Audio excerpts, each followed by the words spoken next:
guys. In this section of thermodynamics class, I will discuss vapor powered cycle. So you can see here the standard Rankine cycle drawn here, in which we have two isobaric processes and two isentropics, 1, 2 and 3, 4. But before this, I will explain you why we have to use isentropic Rankine cycle and not the Carnot cycle, which is the most efficient cycle. So this is the Carnot cycle with vapor as working substance.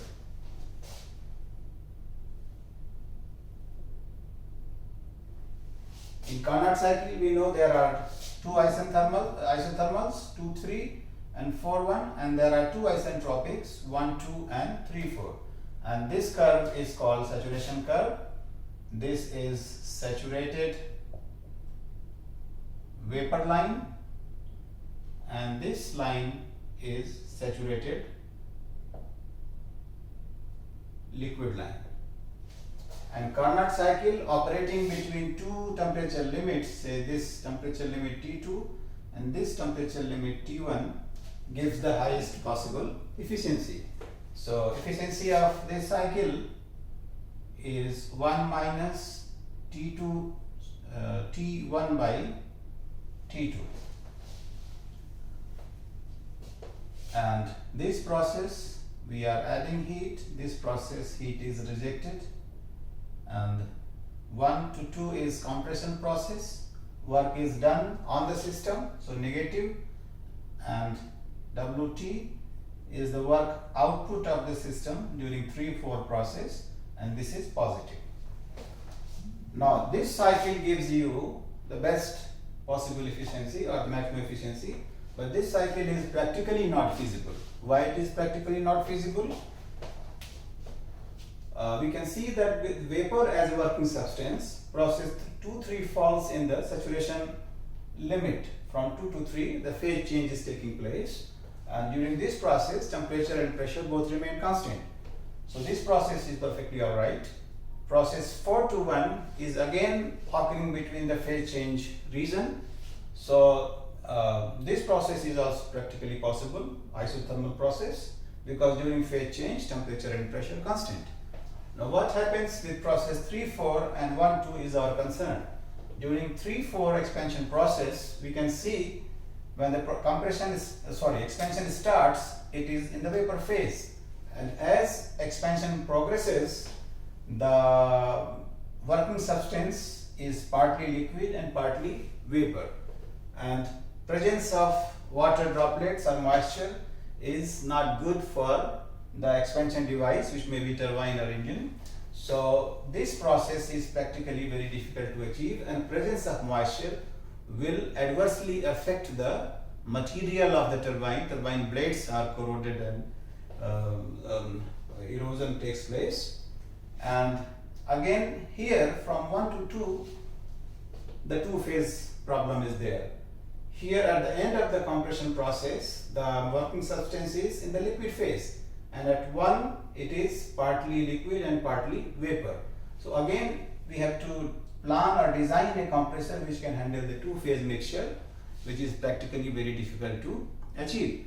So as a modification, we change this standard Carnot cycle to standard Rankine cycle. So here we can see the process 2, 3, which is isothermal in the Carnot, is replaced by an isobaric process 2, 3 in the standard Rankine cycle. And process 1, 4 isothermal is again replaced by isobaric process in such a manner that 0.4 lies on the saturation curve here and 0.1 lies on the saturated liquid line. So the problem of handling two-phase mixture here and problem of compressing two-phase mixture is totally avoided in the cycle. So standard Rankine cycle is a modification over Carnot cycle, in which the heat addition process, which is isothermal in Carnot, is replaced by isobaric heat addition process 2 to 3, which is happening at the boiler pressure of PB. Similarly, the process 1,4, which is isothermal in the Carnot cycle, is replaced by process 4,1, which is again isobaric and which is happening at PC, the condenser pressure. So that's the change from Carnot cycle to the standard Rankine cycle. Now this cycle, in which there are two isobarics and two isentropics, are practically feasible. The expansion is taking place in the dry region and compression is taking place in the liquid region through a pump. So process 1 to 2 is the pumping process, and in which this is pump work, and in this work is done on the system, so WP, and during isentropic expansion the work done is obtained.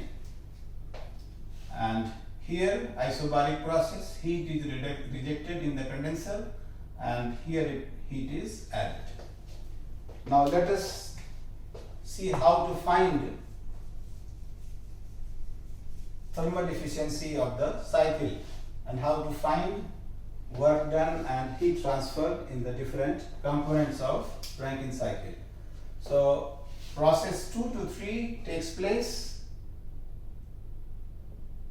in the boiler. Process 2 to 3 takes place in the boiler.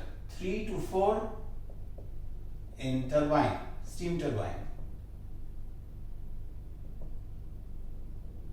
And 4 to 1 condenser.